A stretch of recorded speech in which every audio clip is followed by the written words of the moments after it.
열린 인생 세 번째인데 우리 선포하고 시작합시다. 천국의 문이, 축복의 문이, 회복의 문이, 치유의 문이, 재정의 문이, 또 뭐 할까요? 예? 부흥의 문이, 선교의 문이, 또 뭐 할까요? 그만 열어요? 네, 감사합니다. 오늘 제목은 여러분 프린트에 있는 거랑 조금 다릅니다. 하나님만을 의지하는 자리, 은총의 자리. 하나님만을 의지하는 자리, 은총의 자리. 은총의 자리에 있는가라는 제목으로 말씀 나누겠습니다. 사무엘하 9장 1절, 3절, 7절의 말씀이 있는데요. 우리 함께 좀 보시도록 하겠습니다. 같이 읽겠습니다. 시작. 다윗이 이르되 사울의 집에 아직도 남은 사람이 있느냐? 내가 요나단으로 말미암아 그 사람에게 은총을 베풀리라 하니라. 왕이 이르되 사울의 집에 아직도 남은 사람이 없느냐? 내가 그 사람에게 하나님의 은총을 베풀고자 하노라 하니, 시바가 왕께 아뢰되 요나단의 아들 하나가 있는데 다리 저는 자니이다 하니라. 다윗이 그에게 이르되 무서워하지 말라. 내가 반드시 내 아버지 요나단으로 말미암아 내게 은총을 베풀리라. 내가 내 할아버지 사울의 모든 밭을 다 내게 도로 주겠고 또 너는 항상 내 상에서 떡을 먹을지니라 하니. 아멘. 여러분 성경에 보면 다윗이란 인물 아마 모르는 분들이 없을 겁니다. 특별히 다윗의 인생이 참 파란만장했지 않습니까? 그리고 누구보다도 하나님을 사랑하는 사람이었고, 성경의 많은 인물들 중에 다윗을 보고 하나님이 내 중심이라고 했잖아요. 내 마음에 합한 자라. 그러니까 다윗은 좀 특별한 인물 같습니다. 제가 유대인들을 만나봤을 때 제가 한번 물어봐요. 이스라엘에서 가장 좀 존경받는 것보다 가장 사랑하는 성경의 인물이 누구냐고 물어보면 거의 대부분 다윗을 얘기하더라고요. 다윗은 아주 특별한 사람이었어요. 하나님의 은총을 받은 사람이었습니다. 근데 오늘 제목처럼 오늘 다윗이 어떤 자리에 있었느냐, 다윗이 왕으로서 있었지만 다윗의 전 삶을 보면 다윗의 인생의 위치를 우리가 좀 볼 수 있습니다. 어떤 자리에 있었냐면, 여러분 사무엘하 9장 1절에 보시면 이렇게 기록되어 있어요. 다윗은 은총을 베푸느니라. 그리고 3절에 보시면 은총을 베풀고자 하노라. 그리고 7절에 보시면 내게 은총을 베풀리라. 그러니까 다윗은 어떤 자리에 있었습니까? 베푸는 자리에 있었다는 거예요. 은총을 베푸는 자리에 있었다. 그러니까 이 위치라는 것은 굉장히 중요합니다. 이 위치는 그 사람의 존재됨을 이야기해요. 이건 굉장히 중요한 겁니다. 그러니까 여러분 보세요. 이게 왜 이 존재됨이 중요하냐? 하나님이 아담을 지으셨어요. 그런데 아담이 범죄했습니다. 하나님이 물으신 건 뭐예요? 아담이 무슨 범죄를 했느냐를 묻지 않으셨어요. 그러니까 아담이 범죄하면 하나님 앞에 서고, 아담이 범죄 안 하면 하나님 앞에 아담이 범죄하면 하나님 앞에 못 서고, 아담이 범죄하면 하나님 앞에 그건가요? 할렐루야. 제가 며칠 굶었더니 지금 정신이 없어요. 그렇죠? 그거 묻지 않으시고 하나님 뭐라고 물었어요? 아담아 네가 어디 있느냐? 그걸 먼저 물으셨다는 거예요. 그러니까 제가 이번에 로버트 우리 바보 목사님이랑 얘기하다가, 이분은 사실 굉장한 분이에요. 그 옥스포드에서 또 철학으로 박사를 하고 되게 겉모습은 날라리 같지만 굉장히 탁월한 분입니다. 오늘 제 책도 그분 유튜브에 극찬을 해서 올려주셨더라고요. 뭐 그렇다는 얘기입니다. 할렐루야. 근데 그분 중요한 얘기를 저와 대화하는데 하셨어요. 목사님, 제가 굉장히 저도 이 실존에 대한 관심이 많은 사람이에요. 실제에 대해서. 그러니까 존재가 목사님 본질을 앞섭니다. 그러니까 이분에게 영향을 줬던 어떤 철학자 교수님들의 이 명제인데, 이거 굉장히 중요한 거죠. 그러니까 존재가 본질을 앞선다는 건 다시 말하면 존재가 이유, 리즌을 앞선다는 거예요. 무슨 말이냐면 사람들은요, 하나님을 믿을 때도 이유를 찾아요. 하나님이 사랑이시기 때문에 믿는다는 거예요. 그럼 하나님이 사랑의 모습이 안 보일 때는 안 믿습니까? 그러니까 인간은 무엇인가를 자꾸 구분한다는 거죠. 이유를 찾아요. 그래서 그 이유에 합당하면 하나님이 자기에게도 합당한 신이 되는 거예요. 그런데 여러분 보십시오. 그거는 믿음이 될 수 없다는 거죠. 여러분 홀로코스트 유대인들이 겪었어요. 600만 명이 죽었습니다. 유대인들에게 있어서 하나님은 어떤 하나님이겠습니까? 그런데 그들이 하나님을 배반하지 않지 않습니까? 이거 굉장히 중요한 거라는 거예요. 생각을 해보세요. 하나님이 우리 어떻게 사랑의 하나님이면서 우리 민족을 600만 명이나 죽을 수 있어?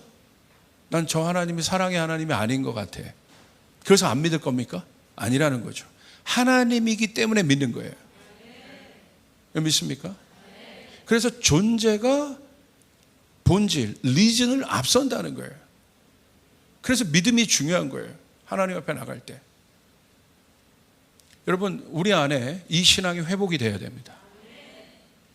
내가 무엇인가를 판단해서 하나님을 믿는 것이 아니라 무엇인가 이유를 찾아서 동기가 있어서 내가 내 신앙이 그 위에 존재하는 것이 아니라 하나님이 우리를 어떻게 사랑하십니까? 있는 그대로 사랑하신다는 거예요. 하나님이 아담을 향해서 먼저 그것을 묻지 않으셨다는 거예요. 물론 그것으로 인해서 아담이 굉장히 어려운 시간들을 겪지만 결국 하나님이 예수 그리스도를 통해서 다시 아담을 회복하십니다. 이것은 굉장히 중요합니다. 오늘 다윗도 마찬가지입니다. 여러분 다윗을 보세요. 다윗이 어떤 위치에 있었습니까?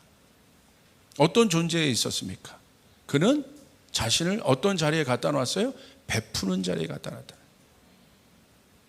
그러니까 이건 굉장히 중요한 거예요. 우리가 생각할 때 무엇인가를 베풀 때 힘의 논리에서 생각하는 사람들이 있습니다. 내가 있으면 베풀고 없으면 안 베풀고 내 마음에 합당하면 베풀고 내 마음에 합당하지 않으면 안 베풀고 내 마음에 합당하면 용서하고 내 마음에 합당하지 않으면 용서하지 아니하고. 그러지 않았어요, 다윗은. 이것은 전적으로 인간의 판단과 기준들입니다. 근데 여러분, 다윗은 하나님을 닮은 사람이었어요. 하나님은 우리에게 어떤 분입니까? 항상 은혜를 베푸시는 분이라는 거예요. 아버지시기 때문에 은총을 베푸시는 분이라는 거예요. 우리가 어떠해서 구원받은 것이 아니라 우리는 하나님의 전적인 자리, 하나님의 위치, 하나님의 존재됨, 하나님은 우리를 구원하시기로 작정하신 분이기 때문에 하나님 우리를 구원하셨다는 사실을 믿으시길 바랍니다. 아멘? 굉장히 중요한 질문이에요. 우리가 이 질문, 이 존재적인 질문 앞에 서지 못하면 이 혼돈의 시대 때 여러분 여기저기서 모든 것이 진리, 많은 사람들이 진리를 얘기하잖아요. 근데 우리는 성경을 믿고 하나님을 믿습니다. 그러니까 성경에서 말하는 이 진리가 뭐냐는 거예요. 바로 하나님이신 거예요. 하나님의 속성은 바로 그런 분입니다. 그래서 여러분 다윗을 보십시오. 뭐가 있어서 베푼 것이 아닙니다. 그럼 그 다윗의 예가 뭡니까? 아둘람굴 다윗이 갔어요. 여러분 사울의 이 공격을 피해서 아둘람굴로 피했어요. 자기도 어려운 상태예요. 자기도 힘든 상태예요. 자기 몸도 가누기 어려운 상태입니다. 그런데 하나님이 그곳으로 누굴 보내셨습니까? 빚진 자, 억울한 자들, 마음의 상함과 묶인 자들을 다윗에게 보내셨어요. 여러분 상식적으로 생각할 때 다윗은 베풀 수 없는 자리예요. 없는 사람입니다. 그 상황에서. 그런데 결국 어떻게 했습니까?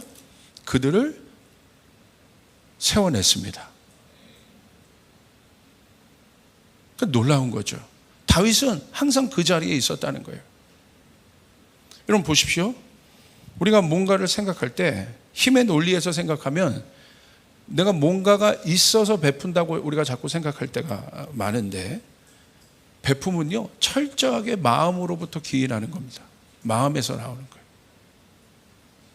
그러니까 여러분 아무리 부자여도요, 그 마음이 굳어있고 강팍하면요, 이론도 나누지 않아요. 있어서 그러는 게 아니라는 거예요. 힘이 있어서 그러는 것이 아니라는 거예요. 그런데 아무리 가난한 사람이어도 항상 자신의 자리를, 베품의 자리에 있는 사람은요, 자기가 뭐 1,000원이 있어도, 자기가 먹을 거 뭐 하나 있어도 그거 넉넉하게 나눌 수 있는 사람이라는 거예요. 그러니까 오늘 우리가 어떤 위치에 있느냐가 굉장히 중요한 거예요. 어떤 자리에 서 있느냐. 여러분의 자리가 은총의 자리에 있길 바랍니다. 할렐루야. 굉장히 중요하다는 거예요. 그 사람이 왕이에요. 그 사람이 왕의 권한을 갖고 있는 사람이고, 하나님은 그 사람에게 능력을 주시고 권한을 주십니다.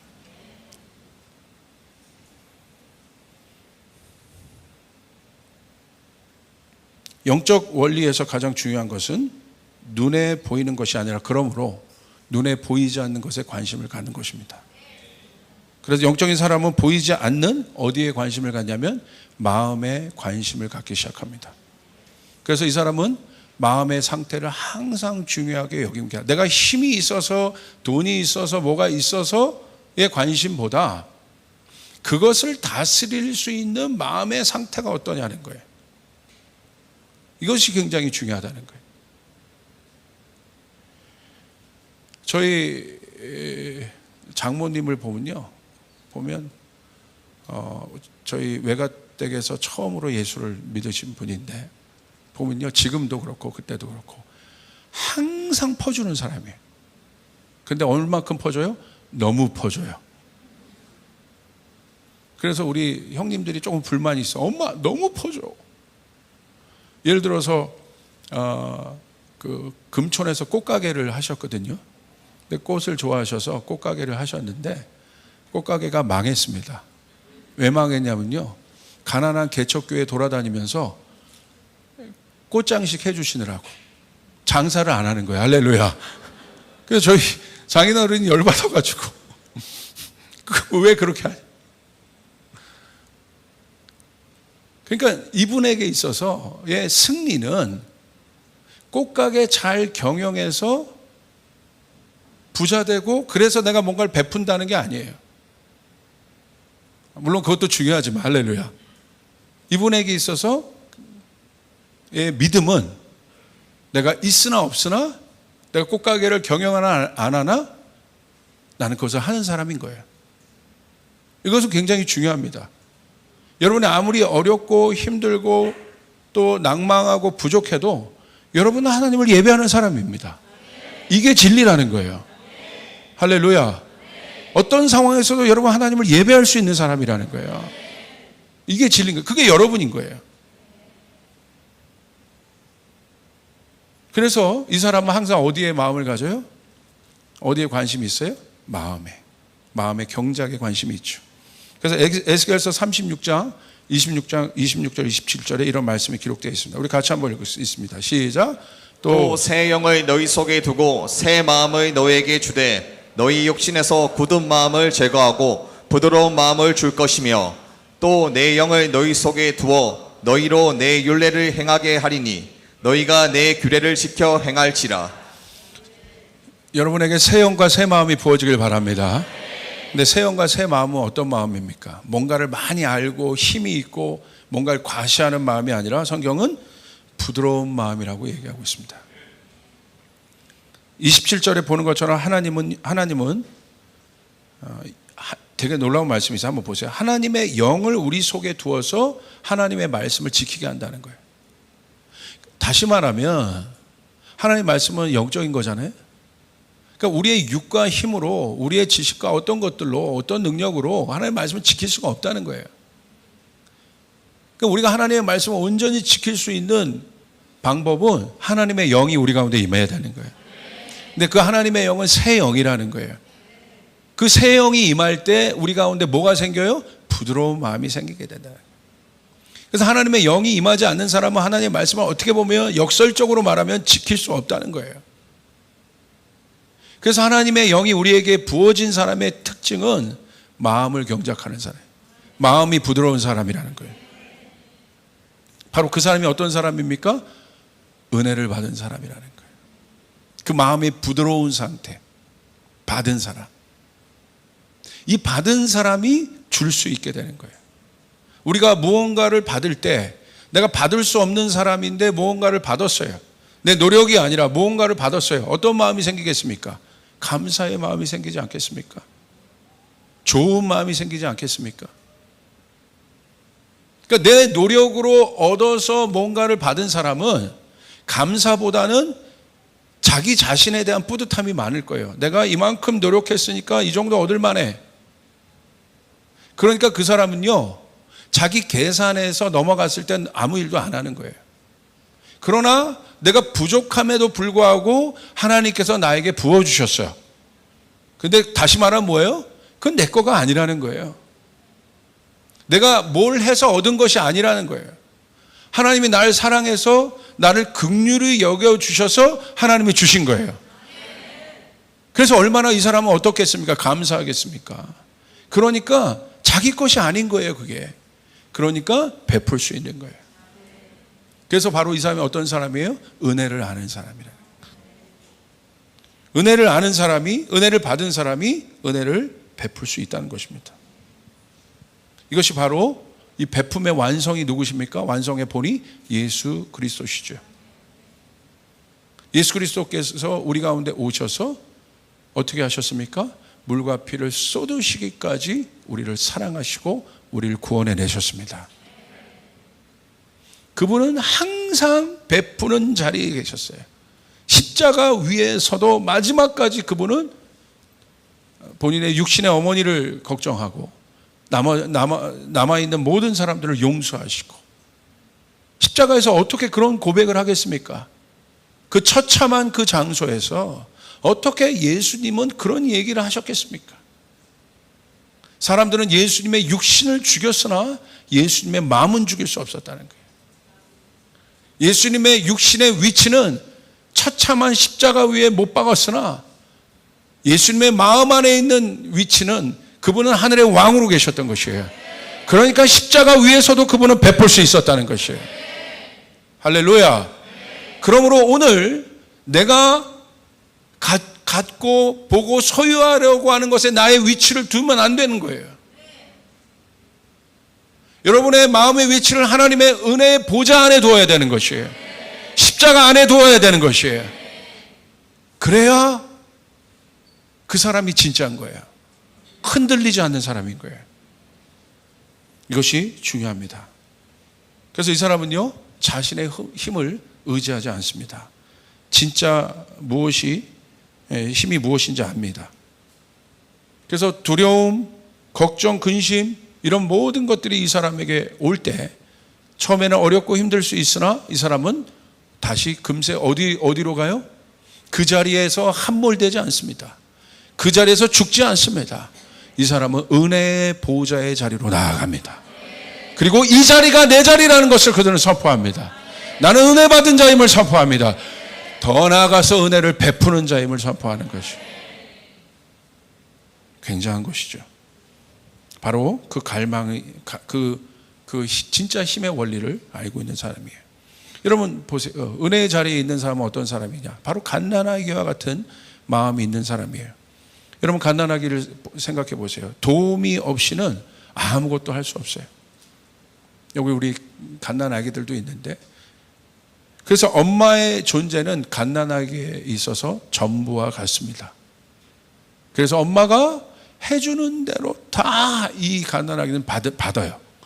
근데 갓난아기가 엄마가 해주는 데 받는데 막 쑥스러워합니까? 걱정합니까? 엄마 너무 주십니다.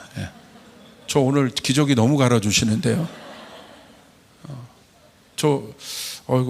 아침에도 좀 과한 거 먹었는데 좀 점심도 좀 과한 거 먹이시고 그러지 않잖아요. 그냥 해주는 대로 다 받지 않습니까? 받으셔야 합니다. 쫓아가서 나는 받는 자이다. 그 사람이 줄 수 있습니다. 자기가 받는 자임을 모르는 사람은 절대 줄 수 없습니다.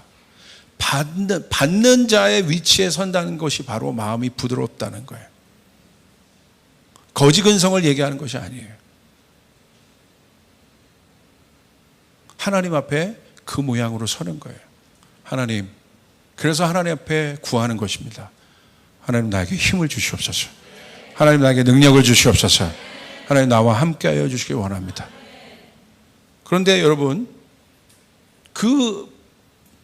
갓난아기가 엄마의 사랑에 푹 잠기기 때문에 거리낌 없이 받을 수 있는 것처럼 어렸을 때 그 사랑을 많이 받은 사람이요, 나중에 가면 사랑을 줄 수 있더라고요. 그러니까 가정이 참 중요합니다. 어렸을 때 사랑을 많이 못 받고 자란 사람들은요, 어른이 돼서도 상당히 힘든 부분들을 제가 봅니다. 굉장히 어려운 부분들을 봅니다. 그래서 여러분, 받을 수 있어야 합니다. 잠길 수 있어야 합니다. 여러분, 하나님의 은혜, 은총을 다윗처럼 베풀고 싶은 여러분이 되시기를 바랍니까? 그럼 다윗처럼 하나님의 사랑에 잠길 수 있어야 합니다. 그 사람이 베풀 수 있어요. 베푼다는 것은 결핍이 없는 상태를 말합니다. 모든 문제는 결핍으로부터 옵니다. 결핍이 있기에 움켜쥐는 거예요. 어떤 자기 힘을 이렇게 끝까지 움켜쥐는 사람, 자기 생각, 자기 고집을 움켜쥐는 사람이 있어요. 왜 그런 줄 아십니까? 결핍 때문에 그러는 거예요. 불안해서. 하나님을 믿되 온전히 믿지 못해요. 왜 그런 줄 아세요? 그 안에 결핍의 공간이 있어요. 그것이 재정의 영역이든 관계의 영역이든 아니면 내 배경 어떤 것이든 하나님을 온전히 신뢰하고 온전히 따르지 못하는 이유는 각인가되 올인할 수 없는 이유는 무엇인지 아십니까? 그 안에 결핍이 있기 때문에 내 손으로 잡는 거예요. 내 힘이 들어가는 것입니다. 그래서 결핍 있는 사람들의 특징은 뭐냐면요, 결핍의 공간만큼 자아가 세요. 자아가 세다는 건 저 사람이 결핍이 많다는 거예요. 많이 못 받고 자랐다는 거예요. 사랑을 모른다는 거예요. 그래서 예수님을 알면 그 사랑 앞에, 십자가의 사랑 앞에 자아가 깨지게 되는 거예요. 그래서 자기를 주장하지 않는 거예요. 높은 자리에 자기를 두지 않는 것입니다. 겸손하게 자기의 자리를 낮출 수 있는 것입니다. 할렐루야. 여러분 보세요. 충만하면 베풀 수 있어요. 충만함이란 건 뭐냐면 가득 차야 한다는 것. 그래서 우리는 날마다 성령을 구해야 합니다. 충만해야 합니다. 그냥 성령을 구하지 마시고 성령 충만함을 위해 기도하시길 바랍니다. 성령 충만하셔야 돼요. 그래야 우리가 시험에 들지 않을 수 있어요. 그래야지 우리가 넘어지지 않아요. 성령 충만하셔야 돼요. 충만하면 불안하지 않아요. 충만하면 두렵지 않아요. 충만하지 않은 공간만큼 두렵고 불안한 거예요. 충만하면 불안하지 않습니다. 충만하면 두렵지 않습니다. 그리고 충만한 사람 옆에 있으면 여러분 은혜를 받게 됩니다. 왜냐하면 충만함은요, 과하게 넘쳐 흐르는 것도 아니에요. 이게 충만함이에요. 적절하게 꽉 찬 상태. 그래서 여러분 어디 그 조형물이나 이런 데 가보시면, 잘 만든 데 이런 조형물 보시면 물이 꽉 차 있는 것 같은데 살살 넘어가는 게 있어요. 어떤 건 막 확 넘어가는 거 말고 이건 막 오버하는 거예요.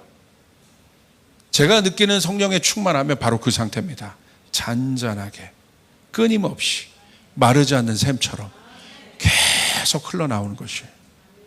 그 흘러나온 그것이 여러분 밑으로 갈수록, 흘러갈수록 뭐가 됩니까? 더 커지게 되는 거예요. 바다가 되는 것이에요. 그게 바로 에스겔서 47장의 말씀이에요. 처음부터 우리를 덮을 만큼 오지 않아요. 충만함이란 바로 그런 것이에요. 주께서 에스겔서 47장에 나오는 위로부터 오는 생수의 강이 여러분을 채우시길 바랍니다. 할렐루야. 바로 그 충만함, 바로 내 내면 안에 그 충만함의 상태가 있을 때 우리는 베풀 수 있어요.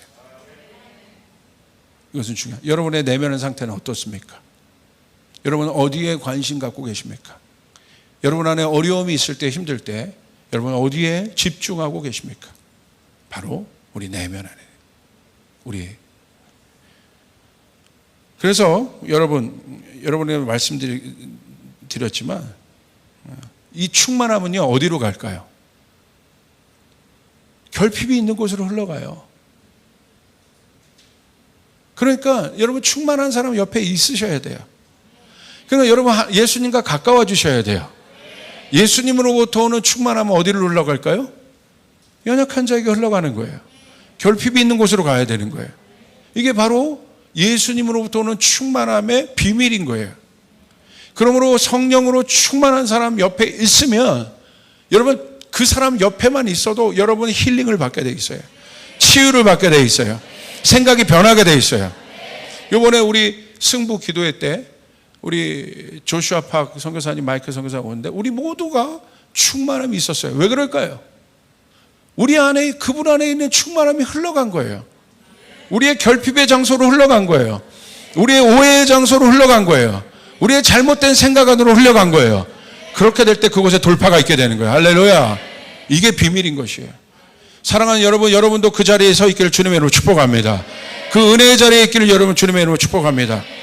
그 사람이 바로 흘려보낼 수 있는 사람이에요. 우리 하나님은 충만한 하나님이십니다. 하나님은 충만함의 절정이에요. 그래서 하나님은 베푸시는 분이에요. 채우시는 분이에요. 세우시는 분이에요. 그 충만함의 절정이 누구십니까? 예수 그리스도십니다. 우리 예수 그리스도를 우리 가운데 베푸셔서 은총 그 자체를 베푸셔서 우리를 구원하셨다는 사실을 여러분 믿으시길 바랍니다. 그렇기 때문에 다윗은 하나님을 사랑을 구했고 하나님 닮기를 원했어요. 그렇기 때문에 그는 왕이어서 그런 것이 아니라 그 존재 자체가 베풀 수 있는 사람이에요. 그 존재 자체가 흘려보낼 수 있는 사람이에요. 그 존재 자체가 승리하는 사람이라는 거예요. 내가 내 힘으로 이겨서 승리하는 것이 아니라 여러분 존재 자체가 사단이 여러분을 건들 수 없는 자라는 사실을 여러분 믿으시길 바랍니다. 여러분 존재 자체가 승리이다. 여러분 옆 사람에게 고백해 보세요. 당신 존재 자체가 승리이다. 당신 존재 자체가 풍성합니다. 당신 존재 자체가 복이다. 목사님 우리 남편 지난주 월급 안 갖다 줬는데요. 아니라니까. 그럼 벌써 내 머리로 돌아가는 거예요. 내 생각으로 돌아가는 거예요. 월급 안 갖다 주면 사랑스러운 남편이 아니고 능력 있는 남편이 아닙니까? 우리 집사님도 밑으로 손 들어보세요. 그러잖아요? 네. 이게 중요한 거죠. 여러분 자녀가 수학 점수를 여러분 이번 달에 올인해가지고 막 탈탈 털어서 학원 다 보내서 뭐 쪽집게 강사 붙여가지고 여러분이 원래 그 교육비 재정보다 한 3배, 4배 더 부었어요. 그런데 그 전보다 더 못해서 왔어요. 점수를. 이 돌대가리 새끼. 이 못난 놈 내가 얼마나 너한테 부어줬는데 그러십니까? 아니잖아요. 살짝 그럴 수 있어요. 우리가 연약하기 때문에. 막 본전치기 생각나고 열받고 그럴 수 있어요. 그래도 사랑하시잖아요. 수학 점수 때문에 사랑하는 거 아니지 않습니까? 누가 자살해요? 그 존재를 어택하는 거예요. 수학 점수에 비교하는 거예요. 그 가치를, 그 생명을. 이게 영적인 겁니다. 그 아이가 생명을 놓는 거예요. 잠깐 화나시더라도 그래도 너는 내 새끼다. 할렐루야. 여러분 축복하시길 바랍니다. 다음 달에 한 번만 더 자기를 믿어달라고 하면 여러분 속는 셈 치고 믿어주시길 바랍니다.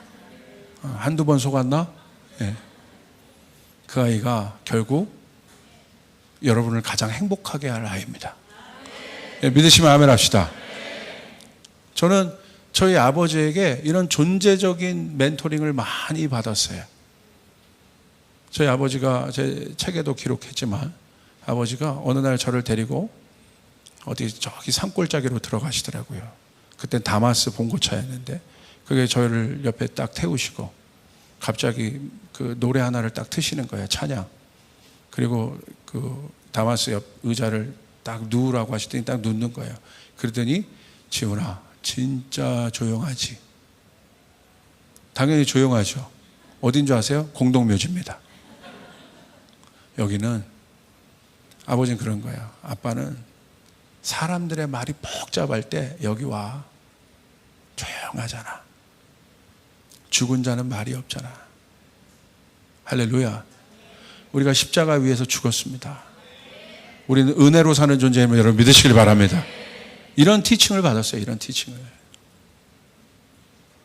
죽은 자는 말이 없다. 죽으면 끝이다. 라는 어떤 책을 읽은 것이 아니라. 그건 저는 너무 그 장면이 너무 명확하게 기억나요. 공동묘지 조용하죠. 여러분 무슨 말인지 이해되십니까? 중요하다. 그러므로 이제 우리는 그 사람임을 기억하셔야 합니다.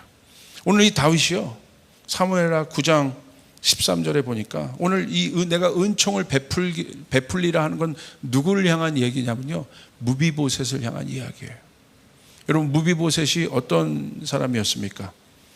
여기 보면 사울의 손자였고 요나단의 아들이었습니다. 근데 무비보셋은 다시 말하면 지금으로 보면 원수의 집안이에요. 역적의 집안인 거예요. 그러니까 이제 다윗이 모든 것을 잡고 있었을 때 여러분 무비보셋을 향한 사람들의 마음이 어떻겠습니까? 좋지 않아요. 삼족을 멸해도 시원치 않은 사람이에요. 왜? 다윗을 괴롭게 했지 않습니까? 근데 이 무비보셋이요, 이미 모든 전의가 꺾인 실패자의 가문에 있던 무비보셋이 자기를 그렇게도 고백해요. 죽은 개 같다 나는. 그냥 개 정도가 아니라 사무엘하 9장 8절에 보시면 자기를 죽은 개로 말해요. 개도 좀 그런데 죽은 개라는 거예요. 그러니까 의미 없다는 거예요. 가치 없다는 거예요. 자신의 삶. 그런 무비보셋을 다윗이 아버지 요나단의 언약 때문에 무비보셋을 불러서 어떻게 합니까? 무비보셋의 모든 것을 회복시켜 줍니다. 무비보셋이 이 회복을 받을 만한 사람이어서 그런 것이 아니라 아버지 요나단의 은총 때문에, 다윗은 요나단의 은총을 받은 사람이에요. 그렇기 때문에 다윗은 그 은총을 기억하는 거예요. 받은 것으로 끝나는 것이 아니라 그 은총을 베푸는 사람이었던 거예요. 그래서 정확하게 그 약속을 기억하고 다윗은 누구까지? 원수의 집안까지도 붙잡아서 이렇게 잡아서 초청해서 어떻게 합니까? 회복시킵니다. 어느 정도 회복시킵니까? 왕의 상에서 먹고 마실 수 있도록 해줘요. 누가 왕의 상에 오를 수 있겠습니까? 예? 총리 대신도 못 가는 거예요. 왕이 총애하는 사람만 갈 수 있는 거예요. 이건 전적인 왕의 권한인 거예요. 무비보셋이 고시 공부를 해가지고 그 자리에 간 게 아닙니다. 전적으로 다윗이 은총을 받았고 은총을 베풀었기 때문에 다윗의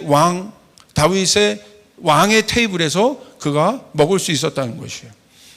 그리고 사무엘 9장은 바로 그 장면으로 오늘 마무리를 하는데요. 사무엘하 9장 13절을 여러분 한번 보시길 바랍니다. 우리 같이 한번 읽을까요? 시작. 무비보셋이 항상 왕의 상에서 먹음으로 예루살렘에 사니라. 그는 두 발을 다 절더라. 여러분 제가 이 말씀을 보면서요, 한 몇 시간을 제가 머물러 있었어요. 이 말씀이 너무 충격적이어서. 사무엘하 9장 13절 무비보셋의 스토리가 쭉 나와요. 다 아시잖아요.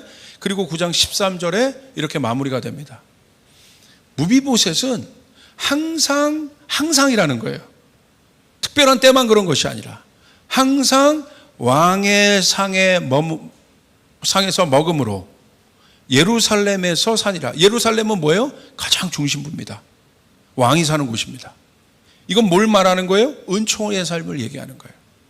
여기까지는 이제 우리가 이해할 수 있어요. 9장 1절부터 쭉 보면 이해할 수 있어요. 은총을 받은 자의 이 축복을 이해할 수 있어요. 그런데 성경은 그렇게 끝내고 있지 않아요. 어떻게 끝내고 있습니까? 그는 두 발을 다 절더라. 제가 이 장면을 보는데 깜짝 놀랐어요. 여기는 완벽한 은총이잖아요. 최고의 은총이잖아요. 부러워할 만한 은총이잖아요. 그런데 그 은총을 받은 무비보셋의 상태는 뭡니까? 그는 두 발을 저는 자더라. 너무 상반되지 않습니까? 꼭 이 말을 기록해야 됐을까요? 그냥 왕의 상에서 먹고 평생 예루살렘에서 행복하게 살았다라고 무비보셋의 이야기를 끝내주면 더 은혜로울 텐데 성경은 그것으로 끝내지 않고 그는 두 발을 다 저는 자더라. 여러분 생각해 보십시오. 역적의 가문에서 두 발을 저는 무비보셋의 인생을 생각해 보세요. 아무것도 없는 것입니다. 희망도 없어요. 소망도 없습니다. 그런데 오늘 그 무비보셋의 절망, 무비보셋의 소망 없음, 이 무비보셋의 두 발을 저는 상태. 두 발을 전다는 건 뭐예요? 자기 힘으로 아무것도 할 수가 없다는 거예요. 이런 인생이 은총 없이 끝난다면 어떤 인생이 되겠습니까?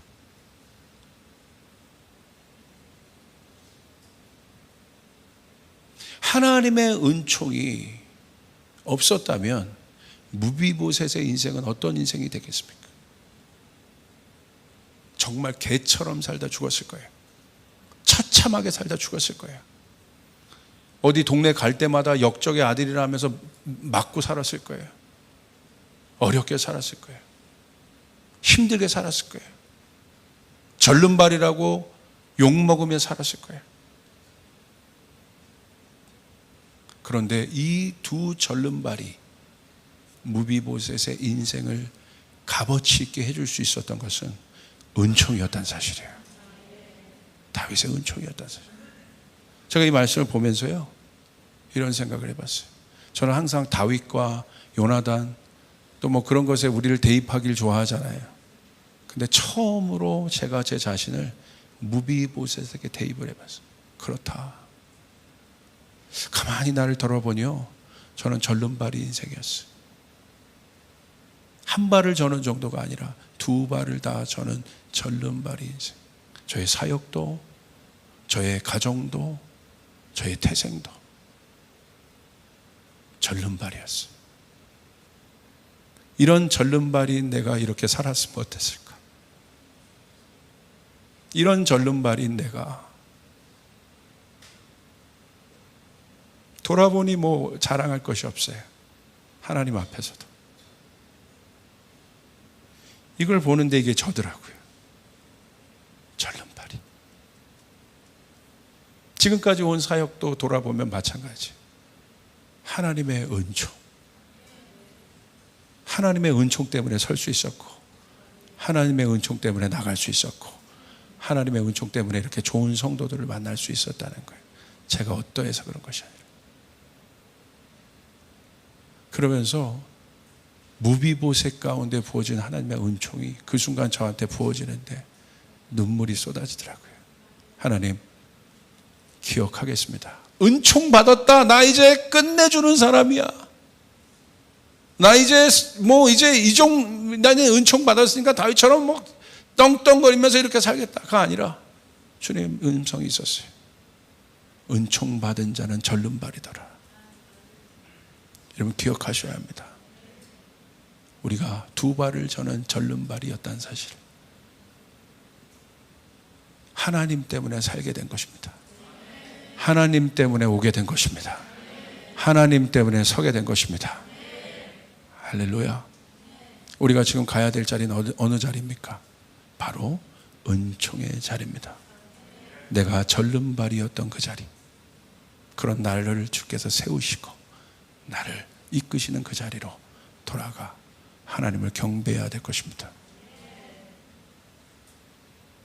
아마 여기 계신 분들도 그런 분들이 있어요. 오늘 말씀을 보니까 목사님, 제 인생 돌아보니, 저희 가정 돌아보니 전 사랑도 받지 못했고 항상 핍박과 두려움과 어려움 속에서, 실패 속에서 정말 그렇게 살아왔던 것 같습니다. 지금도 그럴 수 있는 환경 가운데 있는 분들도 있을 수 있어요. 혹시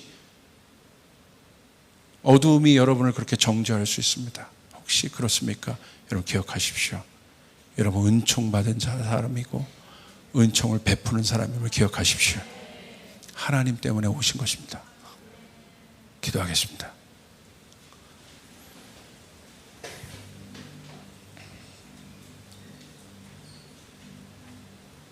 하나님 감사합니다. 하나님 때문에 우리가 여기 있습니다. 그 은총의 자리에서 하나님께서 하늘문을 열어주셨습니다. 오늘 사랑하는 성도들, 무비보셋 같은 실제적인 어려움에 있던 자들에게는 오늘 다윗의 콜링을 주시옵소서. 은총을 받게 하여 주시옵소서. 그러나 은총을 받은 분들은 내가 두 발 전은 절름발이었다는 사실 기억하게 하소서.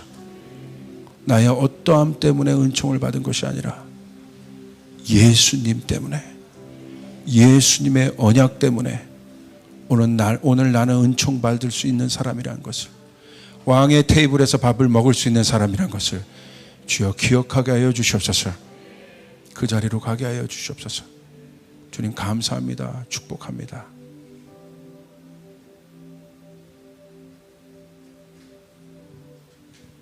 예수님의 이름으로 기도합니다. 아멘.